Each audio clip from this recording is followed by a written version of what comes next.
Great. Thanks so much, Dina, and welcome everyone. It's great to see so many people here, especially as we're getting to the very end of this two-day conference. Thank you for hanging in there and making it to our session. My name is Laura Rosof, and I'm here today with Nina Arshavsky and Bryan Hutchins, and we're from the Serve Center at UNC Greensboro. And we're going to be talking today about why students participate in dual credit pathways and how their decisions are informed through advising. Before we tell you, next slide, Bryan, thank you. Before we tell you what we've learned about participation in advising, I just want to take a moment to acknowledge why we're studying it. We're doing this because we know that dual credit programs do have benefits for students, but of course, if students don't participate, they don't get those benefits. So we're trying to understand how to increase participation through improving the implementation of the program.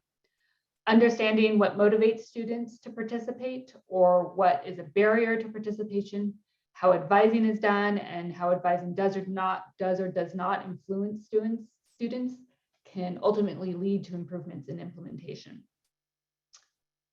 For today's presentation, I'll start with a brief overview of the study and our methodology. Then I'll hand it over to Bryan to talk about why students participate in dual credit, and then Nina will discuss how students are advised. But before we get started, we would love to get a sense of who is here in our virtual audience. And so we invite all of you just to open up the chat and share your name, where you're from. Are you from a school district or a school, a community college, a four-year university, somewhere else?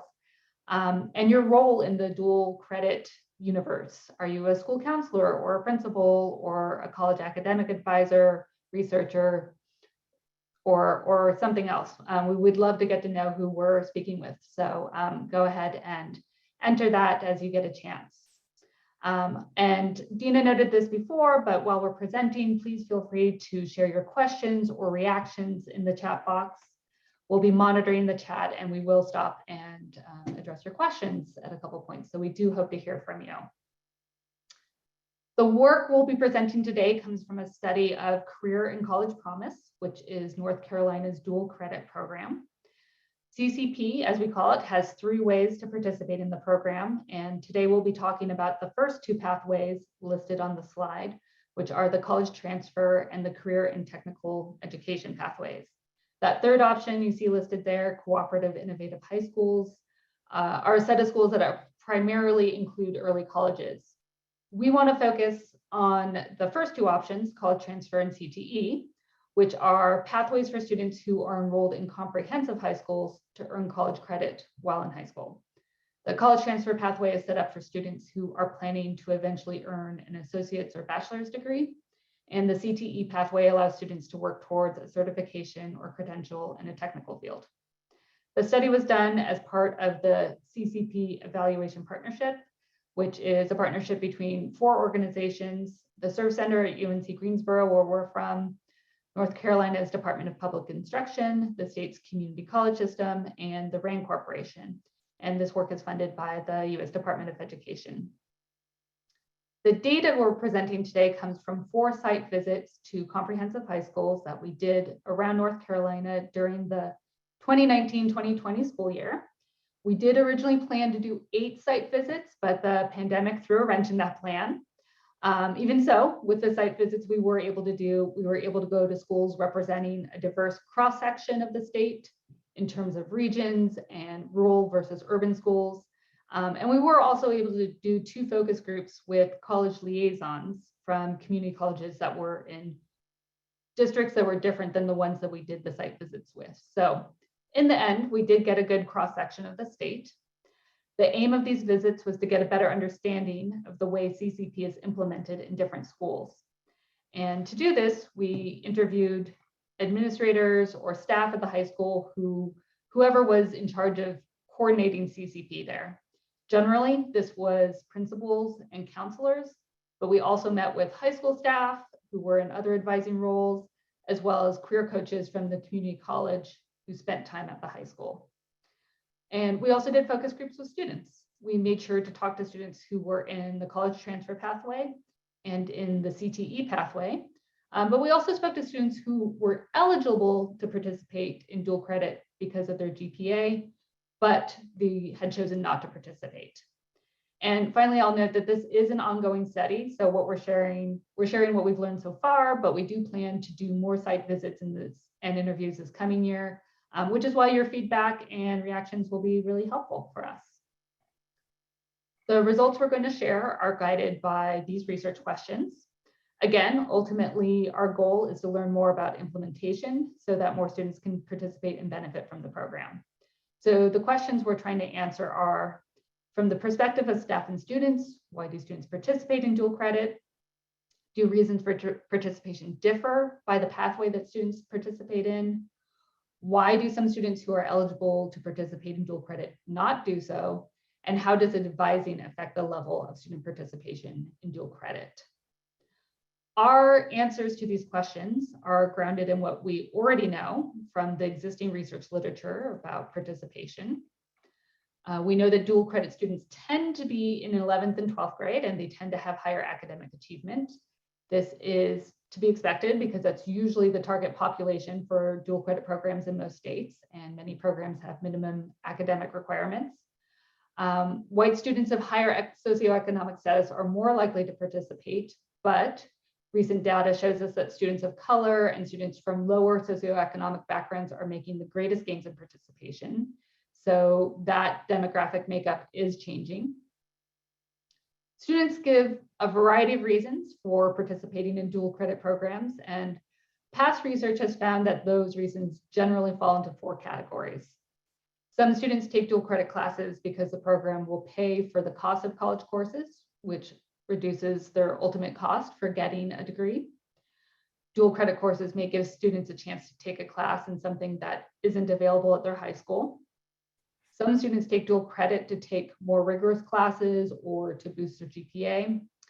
And finally, some students are interested in dual credit classes as a way to prepare themselves for college. So with this understanding of participation from existing research, we wanted to learn more about participation specifically in North Carolina, which Bryan will tell you about.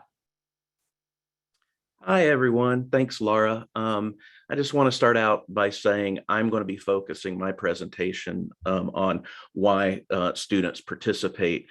And I'm going to be talking a little bit about the advising process, but I want to make the distinction that Nina is really going to be talking about that a lot. But for me, I'm only going to be talking about advising to the degree it came up as a reason why students participate in dual credit or dual enrollment. She's going to talk about it more holistically because our site visits, we had questions about the advising process overall. So what I'm going to do today is I'm going to talk about some themes that we learned, both from the students and both from the staff. And what I'm going to try to do is I'm going to try to make it clear when the theme was coming from the students and when it was coming from the staff, because I think it's important to kind of make that distinction. And I'm also going to, in some of these themes, there can be a motivator for students participating, but some of these themes kind of have an inhibiting process that's keeping students from participating. So I want to try to highlight within each one of these those 2 distinctions. So I've got 5 themes I'm going to talk about today, and then I'm going to summarize and give some key takeaways. And I want to say from the outset, well, you only got about 15 minutes to speak. You have to really drop a lot of the nuance. So I've tried to put some student and staff quotes off to the side in my presentation for you to look at while I'm presenting.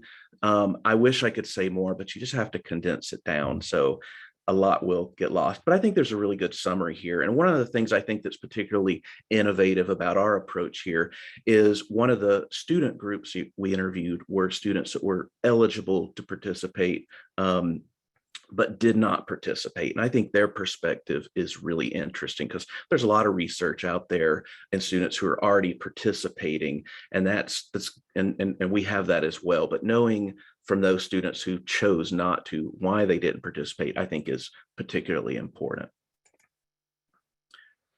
So the first theme that came up, and we heard this from a lot of students and staff, everyone said this, and this is something I think we're all familiar with, the financial considerations. And in terms of benefits, saving money, earning those credits, so saving money on current and future education costs was a big motivator. And kind of universally, everyone recognized that was an important benefit. And I just want to say, instead of going into more detail about that, I do want to read this one quote that kind of pulls at your heartstrings a little bit. This came from one of the students participating in the CTE pathway. So it's dual enrollment CTE. And this student said, college is very expensive, which I don't need to tell you that, especially if you're wanting to go to a four-year college or something like that. It's just being able to get those free college credits.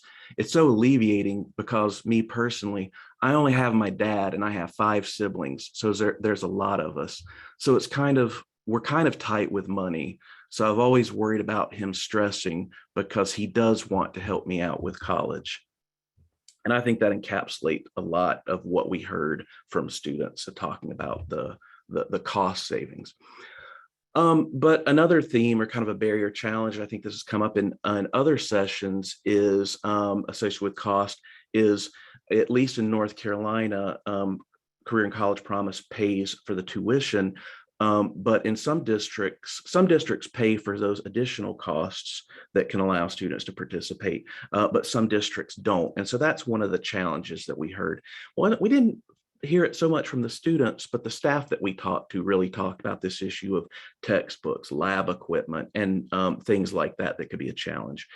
And for students in the CTE dual enrollment pathway, there was the additional cost typically if you were taking welding or cosmetology or things like that, where you had to buy specific pieces of equipment to make it through the program. That could be a real challenge. And like I said, not in all districts was that the districts pay for that, or in some districts they may pay for the textbook but not pay for some of the equipment. So that's something that was a challenge. The second theme that emerged was personal reward and incentive. And I kind of think of this as like the intrinsic and extrinsic motivators here. And in terms of benefits, access to rigorous courses, the students talking about just generally being interested in wanting to take kind of something that was harder came up as a theme. The issue of just wanting to be kind of independent and to be a college student. So those are personal reasons. But what typically came up a little bit more is what I'm calling the incentives. And these are things that will obviously prepare students for college. But here it's kind of, we're making the distinction between preparing them to get in versus preparing them to be successful. And that's a little bit artificial, but I'll say more about that.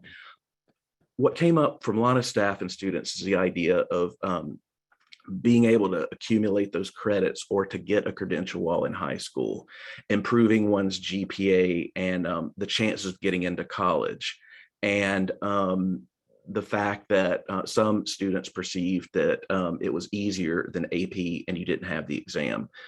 But in terms of the GPA and college admission point, there were some staff that indicated to us that students were playing the GPA game there and things like that. So I don't think it's a bad strategy to make yourself look good in getting into college, but I think there was a complicated story there in that. But I do want to say one thing about that easier than AP.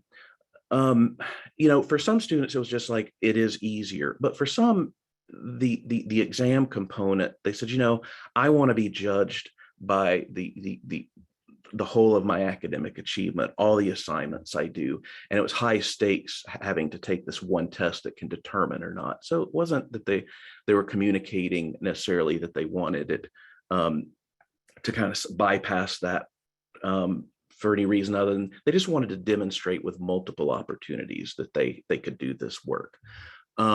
Some of the challenges that were reported, some students said the courses were too hard, and that's why they didn't want to participate, or they're participating but acknowledged they're hard. And some said they were just afraid they weren't going to do well. And I'm going to talk about this theme a little bit more in the context of some of the online courses in a later theme. Another concern is the credits might not transfer out of state or to a private institution. And so students said that they knew they were going out of state, knew it wasn't going to help them. And so that they tended to report that, to say that this just is not going to help me in my unique context. And then there were another challenges. Some students said AP is just more rigorous and it looks better to colleges. Now, we're not making a value judgment on whether that is correct or not, but it was kind of reported to us. Some students feel like from their perspective, AP looks better. So the third theme that came up was around college and career readiness. And here I want to unpack this a little bit. This is where students were saying they were participating because they had interest in certain academic areas, interest in certain careers they wanted to explore. But and then for some students, it was just learning what it's like to be a college student. So some students and then staff talked about like understanding how assignments were a little bit different. Like some students coming to the realization, oh, there's fewer day-to-day assignments, so I have to do better on like a midterm and a few papers and things like that, versus in their high school courses where they typically had daily homework exercises and things where they got a lot of grades. They really, some of the students and staff talked about issues like that. Some students talked about like the logistics, like it was good to be on a community college campus because I learned how their email system worked. I learned how their kind of like their online, the tools that students use to actually facilitate the courses and things like that. Another thing that came up was some students talked about testing out interest before going too deep. And I have this first quote from a CTE student who said they were interested in HVAC, but they wanted to kind of test it out before they really went too far and got too far along, and that was really helpful. And that was a theme, and that was a theme not just in the CTE course. There were students said, I want to take a psychology course, or I want to take a sociology course or a biology course. So that was kind of in both pathways.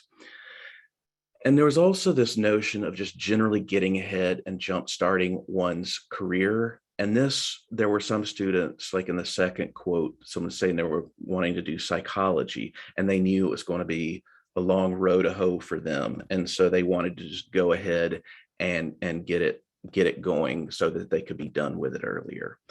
And then for some, they might not be on a career trajectory where they needed a lot of post-secondary education training, but they just want to be an adult sooner. I'm going to say right here before I talk about these group differences is we didn't really hear any negatives about this experience not preparing them for college and career readiness. I just want to kind of point that out, that this omission was kind of because there wasn't just it didn't come together around this theme. But the next thing I want to talk about is we did notice some group differences, and this isn't necessarily why students participated, but we did see that students who kind of had a more crystallized or clear sense of what they planned to do were more likely to be kind of more purposeful in their course taking. And those who are less clear were doing more exploration, like I want to take this course, I want to try this course, or I want to try this course. So that happened. And one of the things that we noticed between the students that were in the college transfer, so they're getting their prerequisite courses out of the way to go to 4-year, they're more likely to report participating for kind of the college readiness and the incentives, the GPA getting into college. But the CTE students, they were the ones that were more likely to talk about either getting ready for a career or just getting involved in something because they have an interest in it. So we think that's something that we want to follow up with more in some of our additional research to learn more about that. The fourth theme that came up, just calling this social influences and awareness. And here there were a lot of kind of external forces that informed students about dual enrollment opportunities. And I'll talk about the main ones that come up that you might expect: family, peers, teachers and school staff. Those are kind of the three buckets. The one thing I don't know why this is the case, but students themselves, I have some suspicions, students themselves were a little less likely to talk about the family's role. It was really the staff who were saying, okay, it's the family. Oh, Nina wants to say something. Oh, it was just my son, that 5 minutes. Oh, okay, awesome. So anyway, that was something. But in terms of family, families could really push students towards doing dual credit. Older siblings played an important role. The challenge there is sometimes families didn't know about the program, and sometimes there were pressure from families who wanted their students to take AP over dual credit, and that was something that came out in the there was a quote there about parents pushing towards AP over dual credit. Peers, both students and staff talked about this. Peers, I think, was a really great resource from the students and staff's perspective. We got few reports that there was any peers discouraging participation. And I think peers are something, we should think more about how programs can leverage peers, because counselors talked about how peers would bring the students to the class and all of that. And I think was really important. And peers could kind of give you the down low, give you the information, what a class was really like, what a pathway was really like. So and they could really encourage students to there were students who said, I wasn't going to do it, but then they decided to because of what their peers said. And then in terms of advising teachers, I'm not going to say a lot about that other than to say there was both informal and formal that Nina's going to talk about, but students did talk about examples of teachers and counselors making them aware of things, and especially teachers encouraging students to participate. But one of the challenges I think that came up is, we learned this mostly from the staff, is buy-in really varied from school to school, and that really trickled down to recruitment and support. So in some schools, they were really trying to identify students that were eligible to participate but weren't participating, and in some schools it was just kind of the announcements and the standard advising that didn't really go into as much depth necessarily as some of the other schools. So buy-in played a role in how much outreach occurred. But the main difference was in awareness. The students who were eligible to participate really told us that they weren't aware or weren't familiar with the details, weren't familiar enough on actually how to enroll, or they found out, but they weren't really, they felt like it was too late to participate. They said, well, it's the spring of my senior year. Can I really get anything out of this? So that was a theme. This issue of awareness really kind of seemed to make a difference between those that participate and don't participate. So the fifth and final theme is transportation and scheduling were an issue. That's something I think we're all aware of, the transportation issues. In terms of scheduling, there are issues of courses at the high school overlapping with the community college and there not being enough transition time, or students wanting to be involved in other activities. And that could be a real challenge that students and staff talked about. But one thing I think we uniquely brought to this is the course delivery method. Some students, so in some schools, online delivery was the method that the schools were primarily using. And some students who were highly motivated, and self-motivated, they liked the freedom of just doing their online classes. But the students that weren't participating and were in a context where online was available, they were telling stories of like how they knew of students who weren't passing the classes, and they felt like it was no fault of the student. Something was going wrong logistically. They didn't feel like they had the support. And some of these students told us, like, I feel like I need more support to really be able to do this more than I can get from online. And the other distinction was the college versus being on a high school campus. And some students, they just love the independence and being on a high school campus.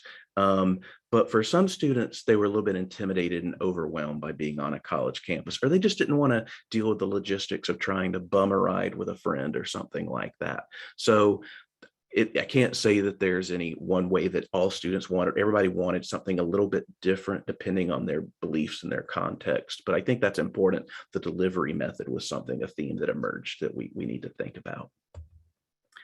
And since I'm a little short on time, I'm not going to go through all of these takeaways, but I just want to share, I think, one takeaway that I think I'd like to leave you with. And that's most students and staff, whether they participated and regardless of their level of buy-in, I think they held positive views about dual enrollment in the CCP program in North Carolina and what it offered. So, I was in my head thinking when these interviews were happening with the students who were eligible and didn't, they're going to say, there's something wrong with it. I don't like it.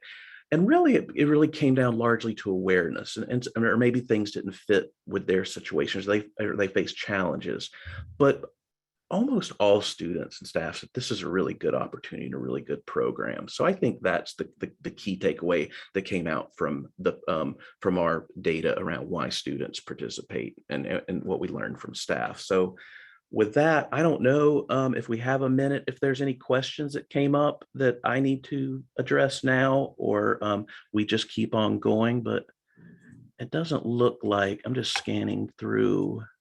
Yeah, we don't have any questions yet. Okay. So if anybody has a question, we'll just wait a few seconds to Sure. see whether Yeah, you if can you have a little ask questions about this part. Yeah. Just put them in chat. Yeah. And if you think of it later, I think there'll be time at the end. So if it does, I can make sure I'll monitor as we're going along too, if something comes up while Nina is talking. Yeah, we'll definitely give some time for questions at the end. Okay. Okay, maybe we should go on then. Okay. So thank you everybody again for joining us this Friday afternoon. It's really good to see all of you. We have a lot of participants and a lot of participants from colleges at various roles and from high schools also at various roles. So we really eager to hear from you as well, any of your questions or comments on what we are presenting today. So in my part, again, we are drawing on the same site visits that Bryan was talking about, but this time we are drawing from talking with counselors, principals, and college liaisons or people in this role about how actually the advising for students happened and what we learned about that. Next, please. So the first, we're going to talk about who is advising students about college credit. So usually the formal advising is starting in the 10th grade when students are getting ready to actually start registering for courses in 11th grade. That's typically when they start learning about that there are these options. Sometimes students are learning this from their counselors in the 9th grade, and especially in those schools which are implementing 4-year plans for students, when they discuss with students what kind of courses they want to take, like the whole pathways through the high school. And then they may start discussing this opportunities for college credit earlier in the 9th grade. So counselors, obviously, guidance counselors in the high schools play a huge role in advising students. They usually determine whether students are eligible to participate based on either DPI set criteria for GPA or some additional criteria that are set by their districts or high schools. They make recommendations to students when they talk with them one-on-one, whether to participate in the college credit. They work with students on their schedules, how to fit this college level courses into their high school schedules. And they also make sure that students, in addition to actually enrolling in this college courses, they also have all of their credits, high school credits that they need for graduation, that these schedules for students have everything that they need for graduation from high school as well. On the college side, we learned ourselves through this project that there's so many people in various advisory roles. So sometimes there are college liaisons, or sometimes there are people who are doing things that people will be doing as a college liaisons, but they're actually in different roles. Sometimes on the college side, there could be career coaches, which technically have to advise students on the career, but sometimes they also advise students on participation in college credit. There are also career coordinators that are based in the district or funded by GBI that are helping to advise students about CCP. There are also outside programs such as Gear Up.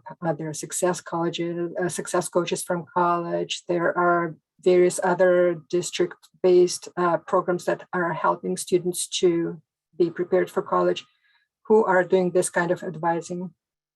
And then, of course, as Bryan mentioned, there are teachers who oftentimes would recommend students to either try to take this CCP courses or enroll in AP courses, or in some ways advise them for their future.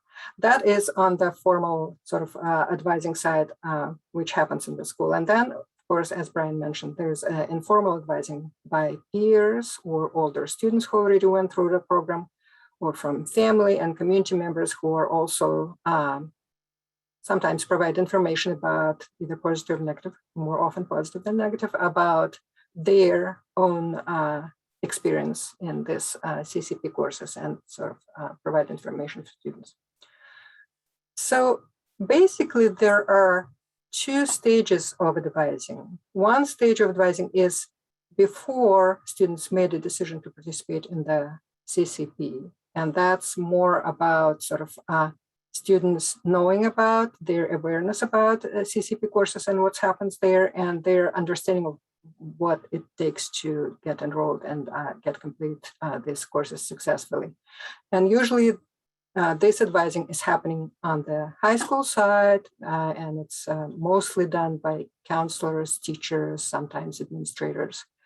Sometimes people from the college side participate at that stage as well, but it really varies.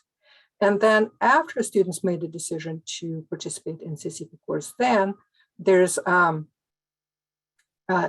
Bryan, can you please go back about who is advising still? Yeah, so after the decision is made, then it's more of the college liaisons or people in that role who are doing the advising. So what's happening before students decided? What are the common ways that we heard that students are getting information about dual enrollment opportunities? So first of all, oftentimes there are career or informational days that the high schools are hosting for parents and students. There are also sometimes the partner colleges are invited to these days.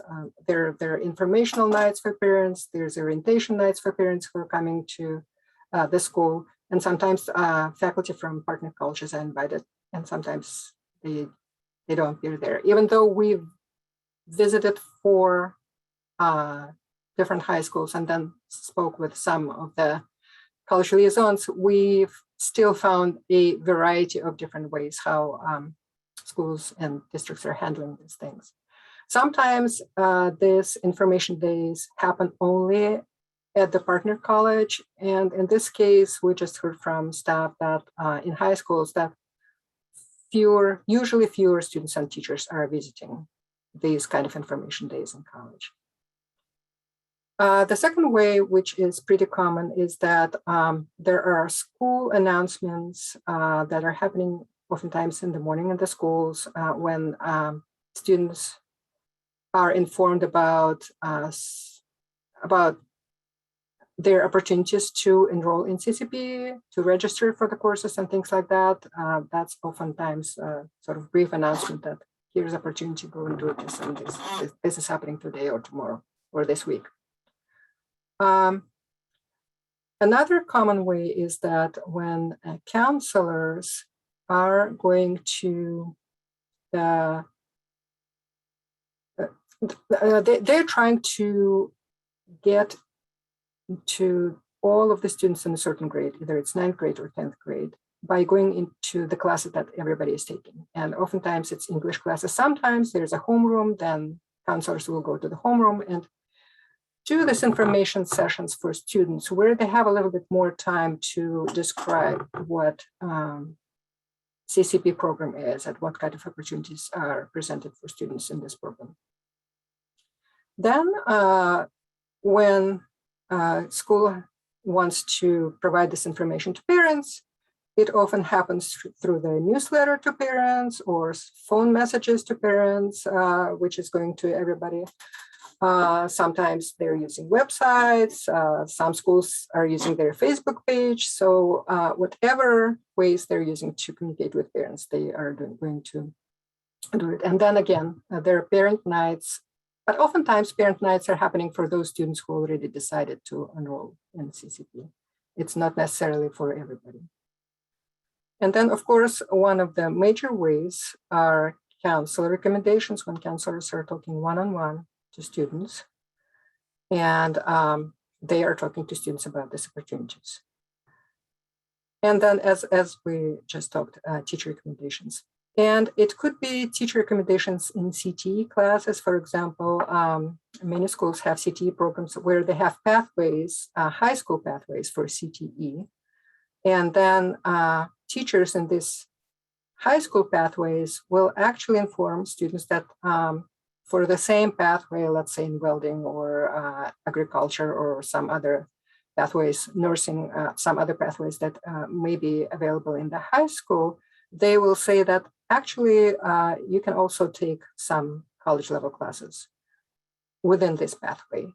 And sometimes in the core classes, also teachers can recommend, okay, you're really doing very well in this area, like in math or in English. And so maybe you want to consider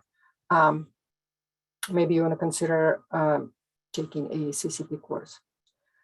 So these various ways, the question is, and you may actually comment on that, the question is how really impactful, relatively impactful these strategies are relative to one another in informing students and raising students' awareness about the CCP opportunities. Because obviously some of these ways of advertising provides more information than others. When counselors are talking to students one-on-one, they can provide much more information for the student and specifically for that student which they're talking to, versus when there are school announcements which don't really provide a lot of detail. Another way in which these ways of advertising are different is that some of them are providing information to everybody in the school, every student in the school, but others are very selective. Teachers are going to talk to just some of the students, not all of the students necessarily, about their recommendation to take the CCP course. And the same goes with a counselor. Next, please. So then after some of the students decided that they want to participate in a CCP, then someone affiliated with the college or in close relationship with the college starts to take a bigger role in advising students. So what these people are doing, first of all, they help students to enroll in a pathway. And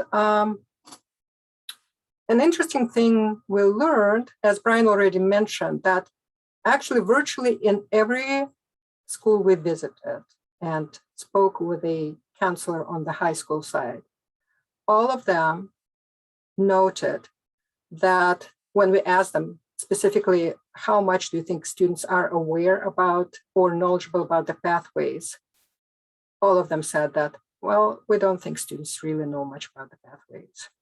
So what happens typically is that students are interested in taking specific courses, And when they come to enroll in CCP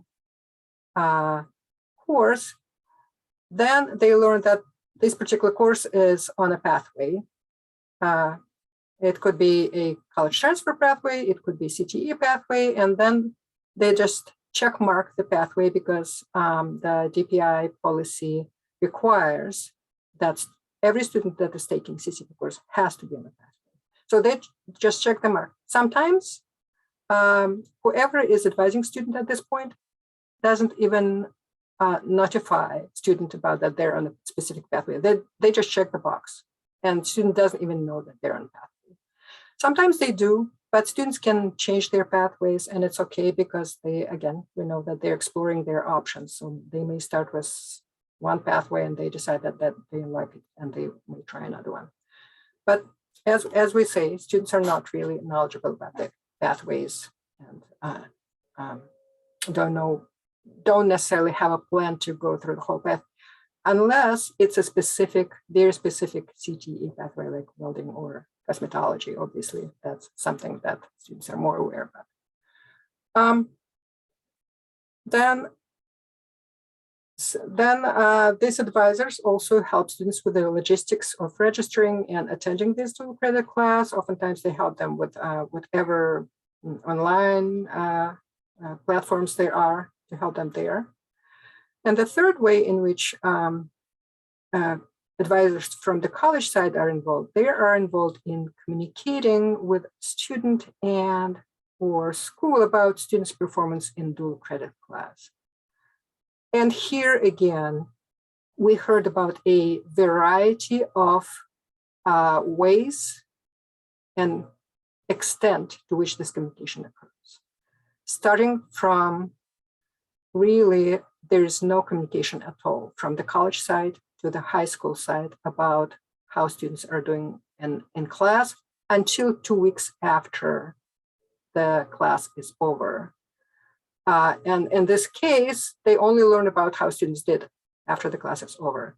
And sometimes they just put a policy in the high school that if student failed in this class, then he is barred from attending another CCP class for a semester or whole year, whatever. And then in other cases, there's a really close and regular communication between college side and high school side, where there are alerts whenever a student is going below a certain level, the counselor in high school is notified, and so there's a regular common communication.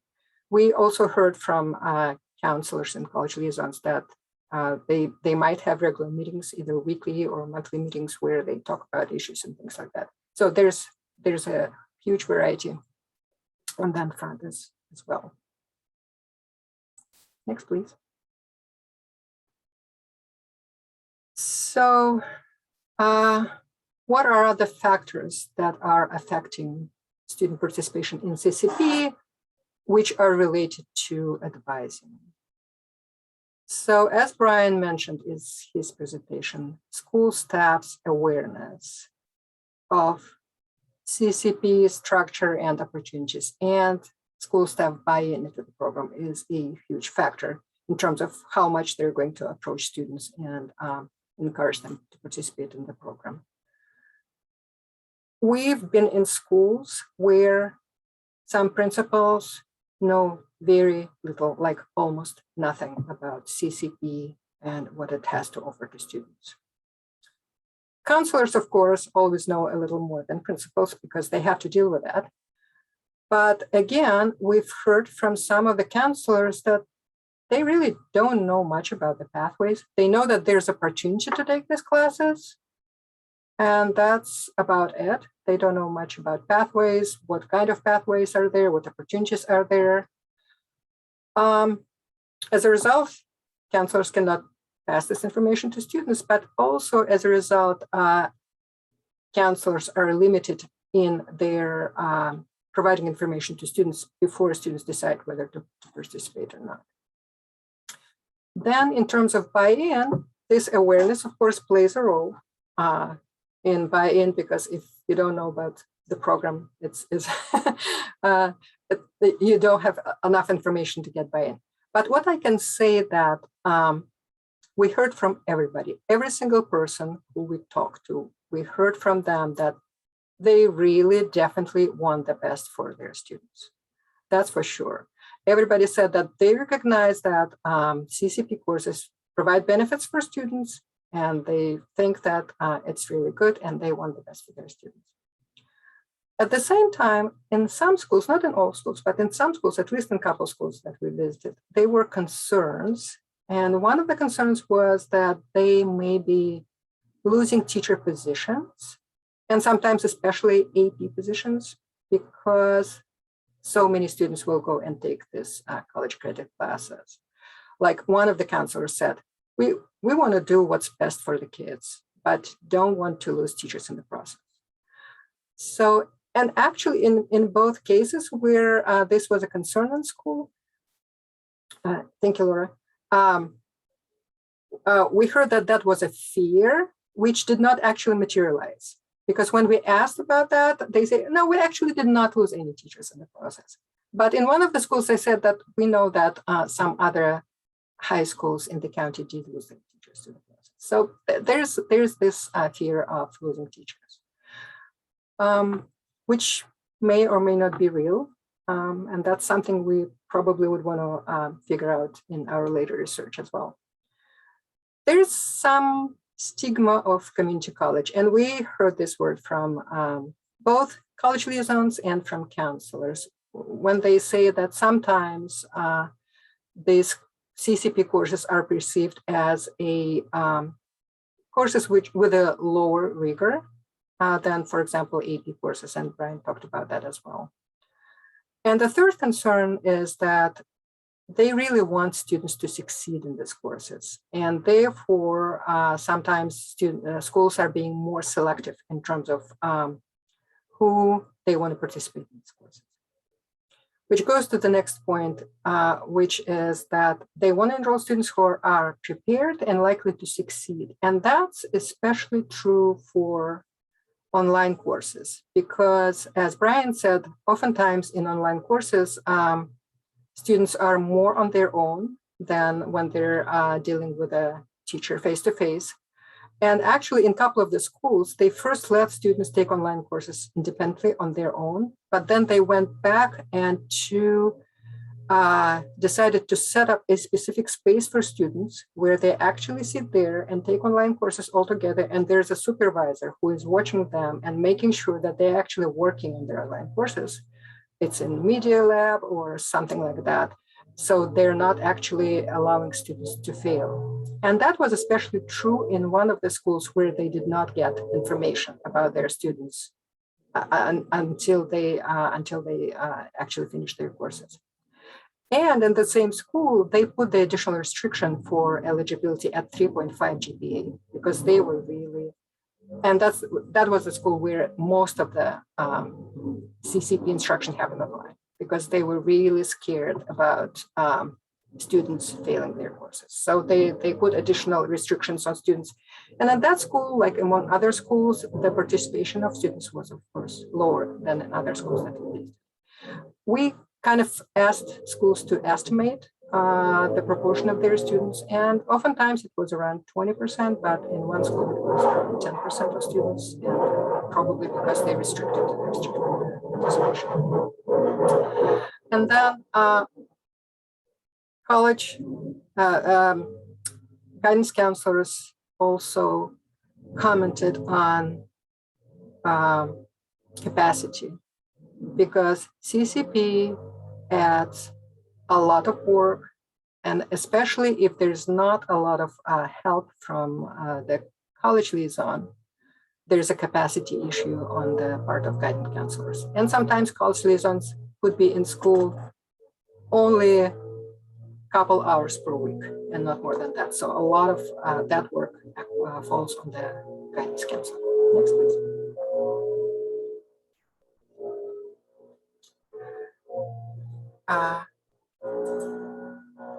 Bryan, can we do? Thank you. So, are we at our time, or we have a couple of minutes? We are at our time, and we're getting some weird feedback. I'm not sure what that is. Oh, I have here. So I guess I should stop here. So there are, I'll just read this and then I'll stop. So level of collaboration between colleges and schools is really crucial for high school participation, for colleges to provide information to high schools. The more colleges participate in providing information upfront, the more there's ways to increase buy-in for high schools staff and students.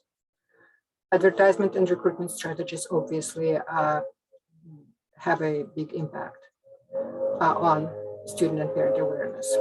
And then we heard from everybody that as the program grows older and as more people know about the program, there is more buy-in to the program and there is more participation on the part of students.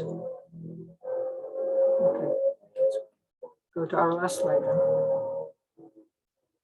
Thank you, everybody.